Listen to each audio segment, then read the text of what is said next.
céu escurecia sobre Jerusalém. Mas o que se aproximava não era apenas a noite. Era o terceiro ano do reinado de Joaquim, rei de Judá. No horizonte, uma tempestade de ferro e fogo marchava sem piedade. A Babilônia havia despertado. Os portões sagrados ruíram. O templo foi profanado. Príncipes e sacerdotes foram lançados em correntes, seus gritos calados pela poeira do exílio. Entre eles estava um jovem cujo destino mudaria o curso da história.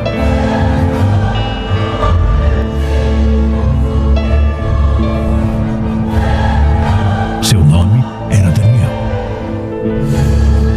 Mas essa não é apenas a história de um cativo. Não é apenas o relato de um profeta em terra estranha. É o início de uma guerra invisível entre reinos humanos e decretos eternos.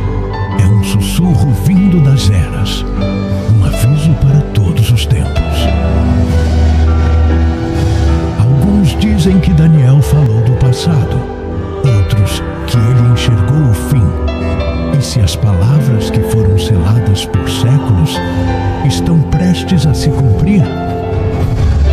E os sábios entenderão.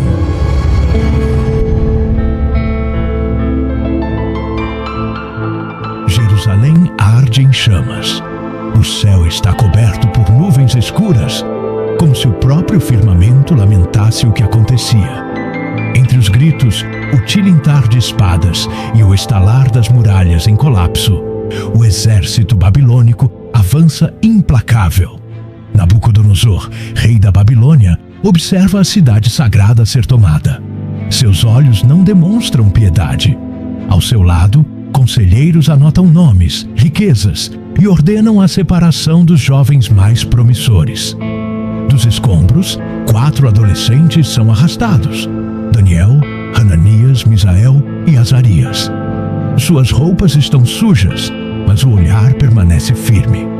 São levados para uma terra estrangeira, onde seus nomes, cultura e fé seriam postos à prova. No coração da Babilônia, os portões do palácio se abrem como a boca de um monstro faminto.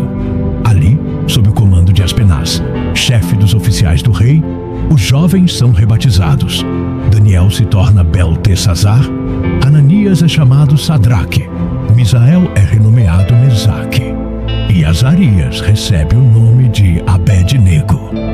No salão do treinamento, iguarias finas, carnes suculentas e vinhos aromáticos são servidos. Mas Daniel observa com desconfiança. Não era apenas comida, era consagração. Os alimentos e bebidas haviam sido oferecidos aos deuses babilônicos. Com coragem, ele se aproxima de Aspenaz. Peço-lhe que não me obrigue a me contaminar com a comida e o vinho do rei. Aspenaz hesita. Ele simpatiza com Daniel, mas teme a ira de Nabucodonosor. Daniel insiste. Propõe um teste. Experimente seus servos por 10 dias. Dê-nos apenas legumes para comer e água para beber. Depois, compare nossa aparência com a dos outros jovens. A proposta é aceita. 10 dias se passam. Daniel e seus amigos têm semblante saudável, mais forte que todos os demais. Impressionado, Aspenaz permite que continuem com sua dieta. Enquanto os dias passam, o Deus de Israel honra a fidelidade dos jovens. Eles se destacam no conhecimento, na literatura e na sabedoria. Em especial, a Daniel é concedido algo além: o dom de interpretar visões e sonhos. Ao final dos 3 anos de treinamento, os jovens são levados à presença do rei Nabucodonosor. O salão do trono é gigantesco, dourado, opulento. O rei os observa atentamente, faz perguntas, testa raciocínios. Ao final da audiência, levanta-se e declara: em toda a minha corte, não há quem se compare a estes 4. Ele eles são designados para cargos importantes. Daniel, em especial, ganha a atenção direta do rei. Mas a paz é breve. Uma inquietação abala o trono da Babilônia. Certa noite, Nabucodonosor acorda com o rosto coberto de suor. O coração acelera. Ele vira-se na cama, respira fundo, tenta lembrar. Mas o sonho se esvai como névoa. Algo perturbador permanece em sua alma. Ele chama os magos, encantadores e astrólogos. Tive um sonho que me perturba profundamente. Quero saber o que sonhei e o que significa. Os sábios se entreolham confusos. Diga-nos o sonho, ó rei, e nós o interpretaremos. Mas Nabucodonosor esbraveja. Recuso-me! Vocês devem me contar o sonho e sua interpretação. Se não o fizerem, serão cortados em pedaços e suas casas transformadas em montes de entulho. O medo se espalha como um incêndio. Nenhum homem pode ler a mente de outro. Nenhum sábio se atreve a falar. O rei, enfurecido, emite um decreto de morte a todos os sábios da Babilônia.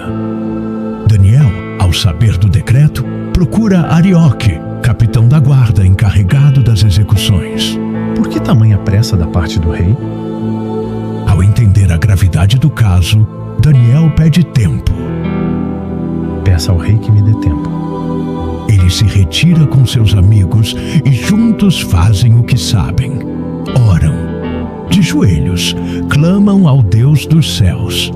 Ó Deus de meus antepassados, eu te louvo e agradeço, pois tu me deste sabedoria e poder. Me revelaste o que pedimos. Revelaste o sonho do rei. Naquela noite, Daniel tem uma visão. O mistério é desvendado. No dia seguinte, ele se apresenta a Arioque. Não mates os sábios da Babilônia. Leva-me ao rei, e eu lhe interpretarei o sonho. O destino agora o chama ao salão de trono. Passos firmes, olhos resolutos. A multidão aguarda em silêncio. Diante de Nabucodonosor, Daniel não exalta a si mesmo.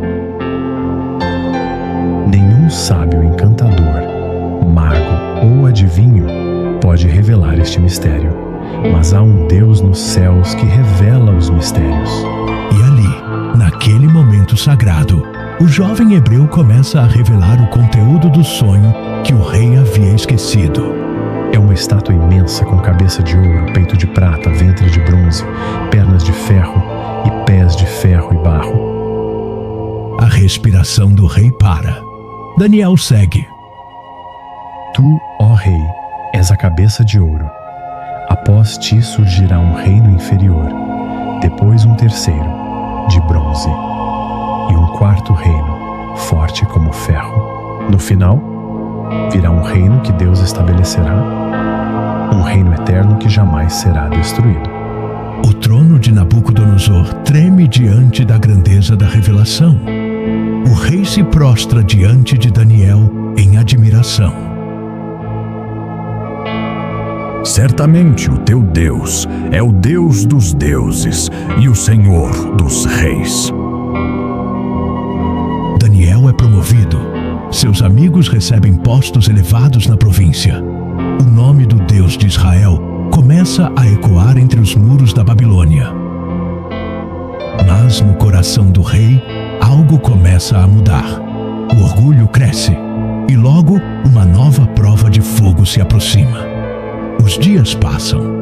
O brilho dourado do trono babilônico reflete a vaidade crescente de Nabucodonosor. Ainda impressionado com a revelação do sonho, o rei se vê como centro de todo o poder. Apesar da advertência profética de que outros reinos viriam depois do seu, Nabucodonosor decide reescrever o próprio destino. Ele manda erguer uma estátua colossal, de 27 metros de altura, inteiramente feita de ouro, da cabeça aos pés. uma afronta direta à visão que recebera. A estátua é erguida na planície de Dura, como símbolo de sua glória eterna. Um decreto é emitido. Quando ouvirem o som da trombeta, da flauta, da harpa, do saltério, da gaita de foles e de toda espécie de música, prostrem-se e adorem a imagem que o rei Nabucodonosor ergueu. Quem não se prostrar será imediatamente lançado numa fornalha em chamas. A multidão se curva, músicos tocam, homens e mulheres se ajoelham como ondas que se dobram diante de uma tempestade. Mas 3 figuras permanecem de pé. Em meio à massa prostrada, Sadraque, Mesaque e Abednego desafiam o decreto real. A notícia chega rápido ao palácio. Conselheiros invejosos correm até o rei. Ó rei, tu disseste que todo aquele que não se prostrasse seria lançado na fornalha. Pois há judeus que não prestam culto aos teus deuses, nem adoram a imagem de ouro que ergueste. Furioso, Nabucodonosor ordena que os 3 jovens sejam trazidos à sua presença. Seu olhar é sombrio. Ele tenta dar-lhes uma última chance. É verdade que vocês não adoram a minha imagem? Se agora se prostrarem, tudo ficará bem. Mas se não, serão lançados imediatamente na fornalha. E que Deus poderá livrá-los da minha mão? Sadraque, Mesaque e Abednego respondem com coragem. Ó Nabucodonosor, não precisamos nos defender diante de ti. Se formos lançados na fornalha em chamas, o Deus a quem servimos pode nos livrar. Mas mesmo que ele não nos livre, saiba, ó rei, que não serviremos aos teus deuses, nem adoraremos a imagem que ergueste. Silêncio. O trono treme de ira.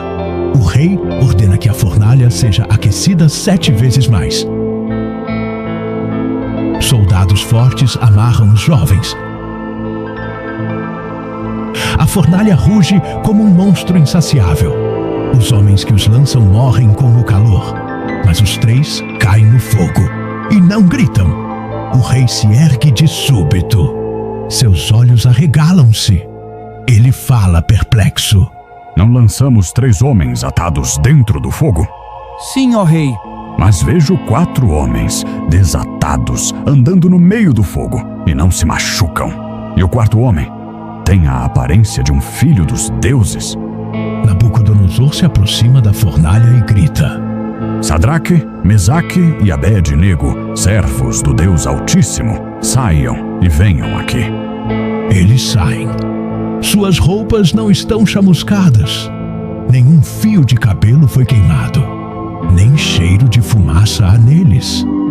Os conselheiros observam, em silêncio e temor. O rei então declara diante de toda a corte: Louvado seja o Deus de Sadraque, Mesaque e Abednego, que enviou o seu anjo e livrou seus servos. Nenhum outro Deus é capaz de livrar assim. Eles são promovidos a cargos ainda maiores. Mas, no íntimo, o rei continua dividido entre o temor e a soberba. Uma luta interna começa a crescer. Certa noite, enquanto a cidade dorme, o rei tem outro sonho. Desta vez, é diferente. Ele vê uma árvore gigantesca que toca o céu e é visível até os confins da terra. Seus ramos alimentam e abrigam todas as criaturas. Mas um mensageiro celestial desce e grita: Derrubem a árvore, cortem seus galhos, espalhem seu fruto, mas deixem o toco com raízes, preso com ferro e bronze, que a mente humana lhe seja tirada e seja dado um coração de animal, até que reconheça que o Altíssimo domina sobre os reinos dos homens. O rei acorda perturbado. Ele chama Daniel. O clima na sala é tenso. Daniel ouve o relato em silêncio. Ao final, fica atônito. Sua expressão muda. Nabucodonosor percebe. Não tenhas medo de me dizer, Beltesazar, o que significa o sonho. Daniel respira fundo e responde: Ó rei, que este sonho se aplique aos teus inimigos. A árvore és tu. Cresceste e te tornaste forte. Tua grandeza chega até o céu. Mas serás expulso do meio dos homens, e viverás como os animais. Comerás capim como um boi. E isso durará 7 tempos, até que reconheças que o Altíssimo domina sobre os reinos dos homens. O rei se cala. Daniel, com compaixão, suplica: Ó rei, aceita o meu conselho. Renuncia aos teus pecados e pratique a justiça. Talvez então prolongues a tua prosperidade. Mas o tempo passa e o orgulho vence. 12 meses depois, enquanto passeia no terraço do seu palácio, Nabucodonosor contempla a cidade. Não é esta a grande Babilônia que eu construí como residência real? Com o meu poder e para a glória da minha majestade? Antes que termine a frase, uma voz ecoa dos céus: Ó rei Nabucodonosor, a tua autoridade real foi tirada de ti. No mesmo instante, ele enlouquece. É expulso do palácio. Vive nos campos, come como os bois. Seu corpo se molha com um orvalho. Seu cabelo cresce como penas de águia. Suas unhas como garras de ave. A glória do homem mais poderoso da terra é reduzida à humilhação. Ao fim dos 7 tempos, o rei ergue os olhos ao céu. A razão lhe volta. Ele se ajoelha e, com voz embargada, declara: Louvei o Altíssimo, honrei e glorifiquei aquele que vive para sempre. O seu domínio é eterno. Ele humilha os que andam com orgulho. Restaurado ao trono, Nabucodonosor reconhece: há um Deus acima de todos os tronos da terra. Mas a Babilônia não permanecerá para sempre. Logo, outro rei surgirá, um que desprezará o sagrado e cujo fim será selado por uma mão invisível. O tempo passa. Nabucodonosor desaparece dos registros. O trono da Babilônia agora pertence a Belsazar, neto do antigo rei. Mas ao contrário do avô, que aprendeu a temer o Deus dos céus, Belsazar se entrega ao deboche, à arrogância e à idolatria desenfreada. É noite. O palácio se enche de música e vinho. Um banquete suntuoso é oferecido a 1000 nobres. Mulheres dançam. Sacerdotes pagãos entoam cânticos profanos. A atmosfera é de embriaguez e decadência. Em meio à euforia, o rei tem uma ideia macabra. Tragam as taças de ouro e prata tiradas do templo do Deus dos Hebreus em Jerusalém. Vamos brindar com elas. As relíquias sagradas que haviam sido consagradas ao Deus de Israel são agora profanadas em um ritual de escárnio. Belsazar ergue uma taça. As divindades de ouro, prata, bronze, ferro, madeira e pedra. Todos riem, bebem, celebram. Mas então, o salão mergulha num silêncio súbito e gelado. Uma mão surge, sem corpo, apenas dedos luminosos e sobrenaturais que escrevem palavras flamejantes na parede do palácio, diante dos olhos de todos. Mene, Mene, Tekel, Parsim. Pânico. Os músicos cessam. As taças caem no chão. Belsazar empalidece. As pernas tremem. Os joelhos se batem. Ele grita: Chamem os magos, os adivinhos, os encantadores. Quem decifrar estas palavras será vestido de púrpura, receberá uma corrente de ouro e será o terceiro no reino. Mas ninguém entende a inscrição. O mistério paralisa a corte. Até que a rainha-mãe, ouvindo a confusão, entra na sala e se dirige ao rei com reverência. Ó rei, não te perturbes. Há entre nós um homem em quem habita o espírito dos deuses santos. Nos dias do teu avô Nabucodonosor, ele revelou sonhos e mistérios. Seu nome é Daniel. Daniel é trazido. Agora mais velho, seu rosto carrega sabedoria e firmeza.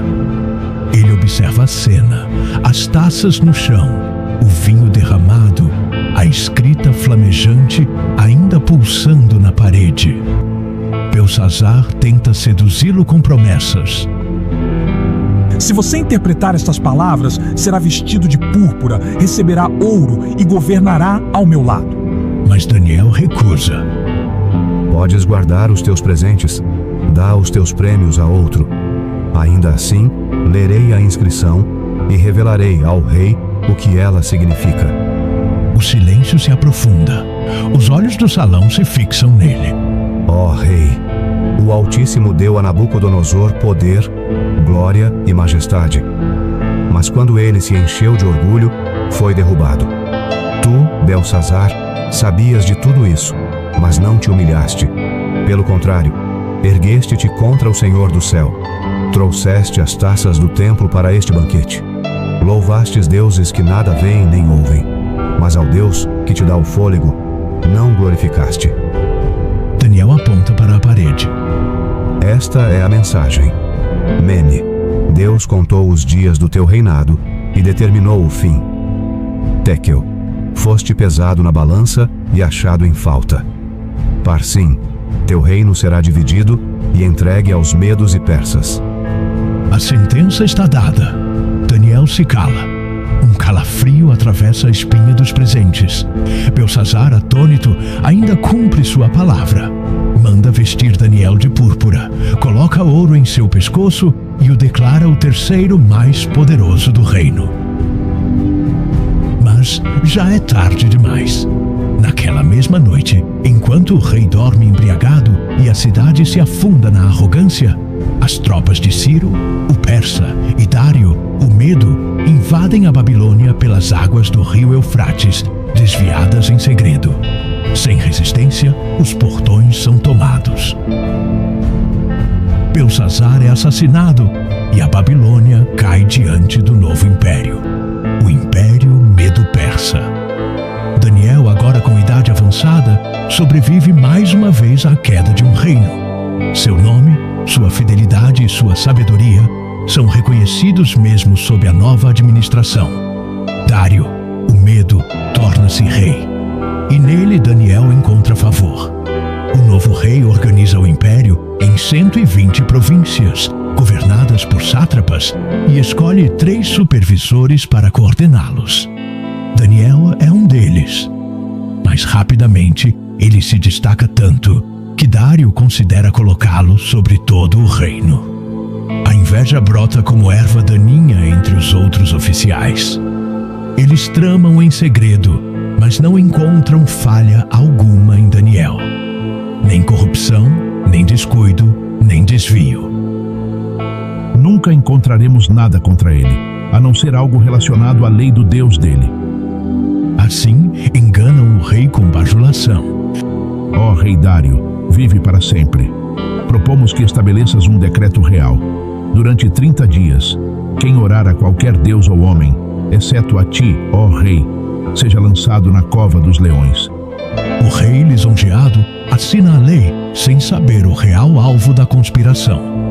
Daniel ouve o decreto, mas não muda nada em sua rotina. 3 vezes ao dia, como sempre, ele se ajoelha em seu quarto, com as janelas abertas em direção a Jerusalém, e ora ao seu Deus. Espiões observam, correm ao rei com a acusação.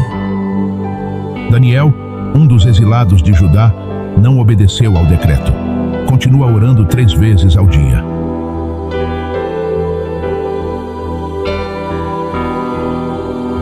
Dário fica angustiado. Tenta encontrar uma forma de livrá-lo. Mas a lei dos medos e persas não pode ser revogada. Ao cair da tarde, o rei, entristecido, ordena que Daniel seja levado. Teu Deus a quem serves continuamente te livrará. Daniel é lançado na cova dos leões. Uma pedra sela a entrada. O rei passa a noite em claro, sem comer, sem música, atormentado. Ao amanhecer, corre até a cova.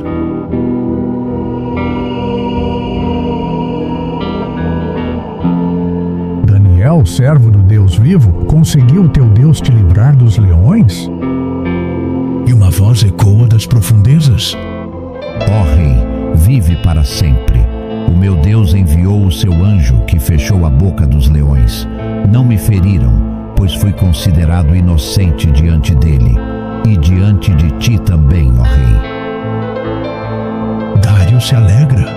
Ordena que Daniel seja retirado, sem um arranhão. E os homens que o acusaram são lançados no lugar. E os leões os devoram antes mesmo de tocarem o chão. Dário escreve um novo decreto. Temam e reverenciem o Deus de Daniel, pois ele é o Deus vivo, que permanece para sempre. Seu reino não será destruído, seu domínio jamais terá fim. A fé de Daniel brilha mais forte do que nunca. Mas mesmo ele não imagina que, em breve, começará a enxergar visões além do seu tempo. Revelações apocalípticas que atravessam reinos e séculos. Os dias de ação e política ficam para trás. Daniel agora está com idade avançada. Os traços de juventude deram lugar a uma expressão sábia e serena. Ainda respeitado nos altos círculos do novo império, ele dedica suas noites à meditação, jejum e oração. Mas a paz que o cerca por fora contrasta com o que começa a acontecer dentro dele. Deus começa a revelar visões. Uma noite silenciosa, Daniel adormece em sua câmara. A cortina balança com o vento. Ele desperta com o coração acelerado. Acaba de testemunhar algo que palavras humanas mal conseguem descrever. Tive uma visão durante a noite. Vi 4 ventos do céu agitando o grande mar, e 4 grandes animais diferentes uns dos outros subiam do mar. O primeiro era como um leão, com asas de águia. Enquanto o observava, suas asas foram arrancadas. Ele foi erguido do chão e recebeu mente humana. O segundo parecia um urso, erguido de um dos lados, com 3 costelas entre os dentes. Foi dito a ele: levanta-te e devora muita carne. O terceiro era como um leopardo, com 4 asas nas costas e 4 cabeças, e o domínio lhe foi dado. Mas o quarto era diferente, terrível, espantoso, muito forte. Tinha dentes grandes de ferro, devorava e despedaçava, e o que sobrava pisava com os pés. Era diferente de todos os anteriores, com 10 chifres. Enquanto Daniel observava os chifres, surge outro, pequeno, que derruba 3 dos primeiros. Tinha olhos como os de um homem e uma boca que falava com arrogância. Enquanto eu olhava, foram colocados tronos, e o ancião de dias se assentou. Sua veste era branca como a neve, e o cabelo de sua cabeça como lã pura. Seu trono era chamas de fogo. Um rio de fogo fluía diante dele. Milhares o serviam, milhões estavam diante dele. Os livros foram abertos.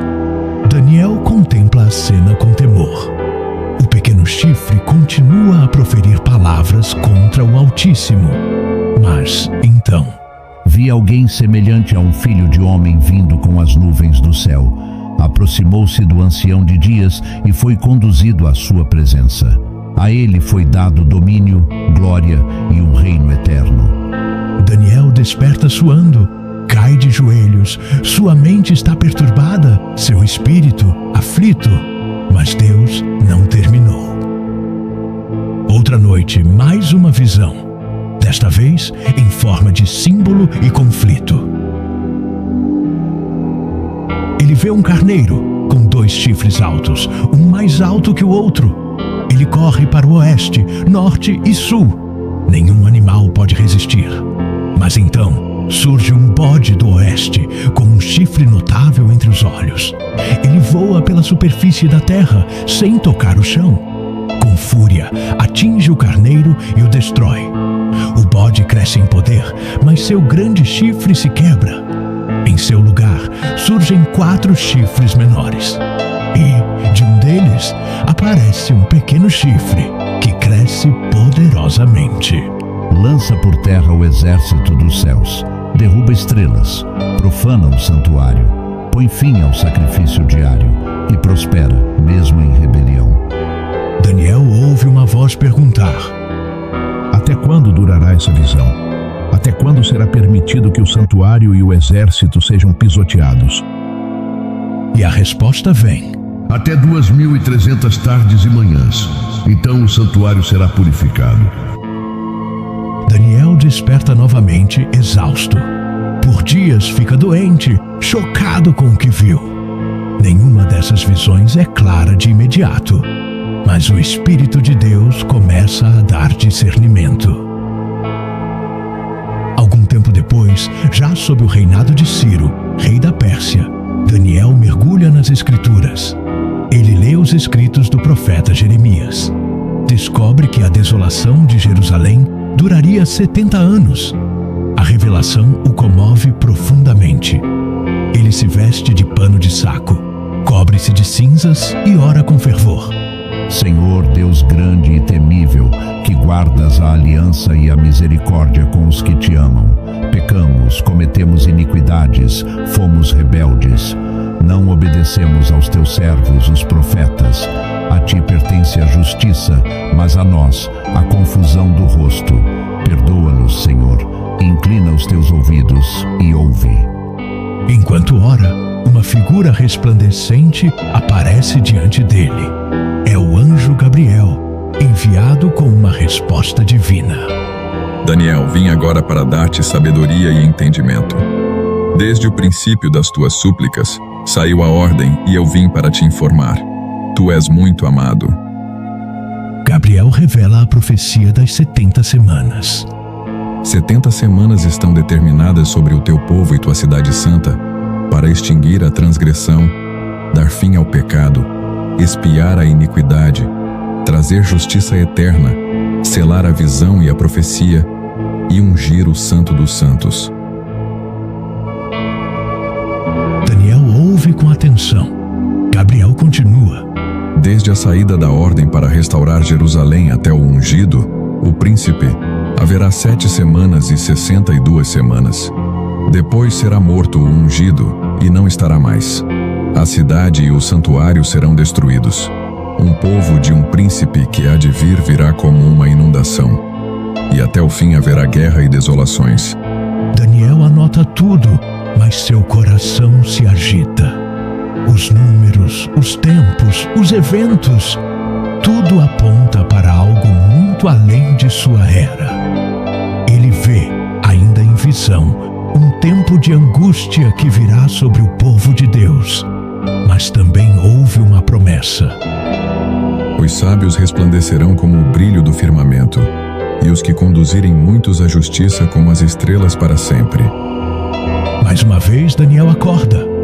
A janela do seu quarto filtra a luz pálida da madrugada.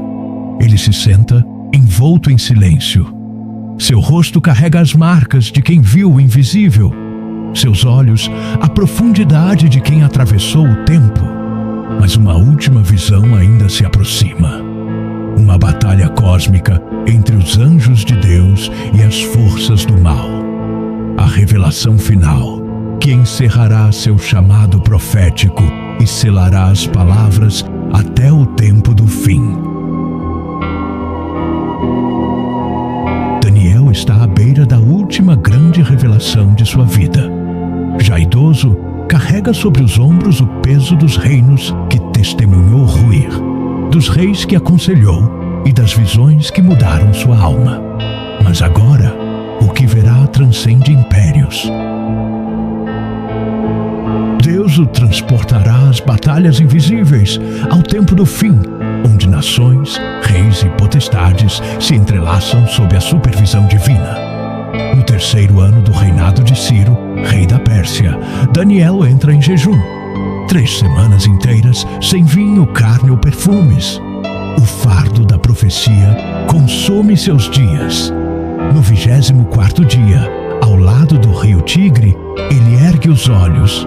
E então, o tempo parece parar. Vi um homem vestido de linho, com um cinto de ouro puro da região de Ufaz.